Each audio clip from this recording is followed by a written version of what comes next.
Lucky ଆଜି କ'ଣ ତୋଳା ହେବନି କି କିଛି ପରିବା? କିଛି ହବନି, କିଛି ନାହିଁ।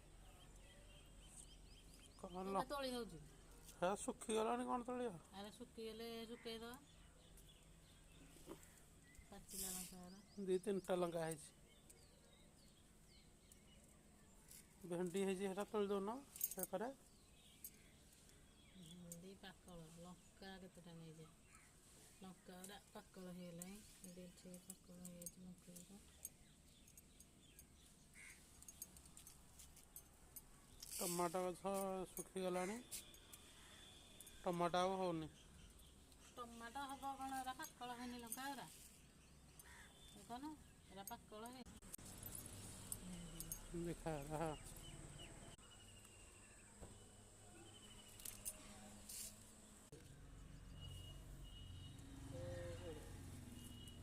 ସେଇଟା ଏରା କଷି ହେଇଛି।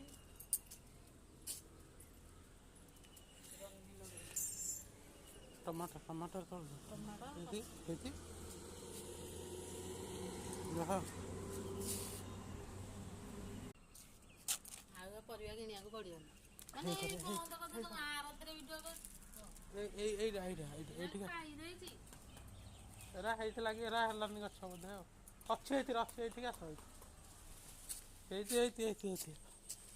ହେଇଛି ଗୋଟେ ଟମାଟୋ ଆହୁରି।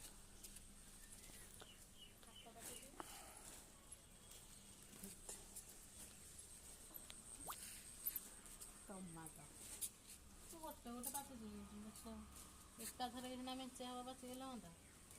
କିଲେ ହବ ବାହାରି ପଡ଼ନ୍ତା। ଏଠି ପୋକ ଦେଖ, ଇଏ ହେଲା କ'ଣ ପୋକ ହେଇଠି ଖାଇଯାଉଛି। ପୋକ ଖାଇ ଦେଉଛନ୍ତି, ଗଛ ଏଇ ଯୋଗୁଁ ମରିଯାଏ। ଏ ଯେଉଁ ପତ୍ର ସବୁ ଇଏ ହେଇଯାଉଛି, ଡଙ୍କ ମରିଯାଉଛି। ନହେଲେ ପୁଅ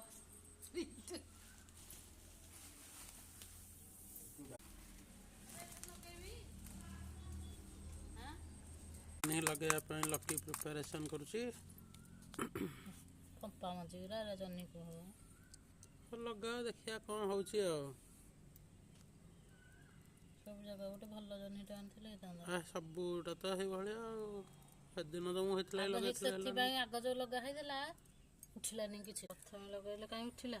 ଏସବୁ ଖତରା ମଞ୍ଜି ଗୁରା। ଏଥରକ ଜଣା ପଡ଼ିବ ଉଠୁଛି କି ନାହିଁ ଆଉ।